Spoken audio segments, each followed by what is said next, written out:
C. Joseph Vijay எனும் நான்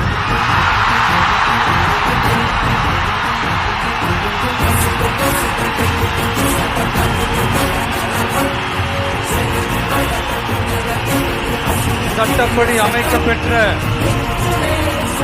இந்திய அரசியல் அமைப்பின்பால் உண்மையான நம்பிக்கையும் மாறா பற்றும் கொண்டிருப்பேன் என்றும் இந்திய நாட்டின் ஒப்பில்லாத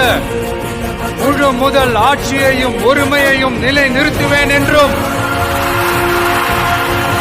தமிழ்நாட்டு அரசின் முதலமைச்சராக உண்மையாகவும் உளச்சான்றின்படியும்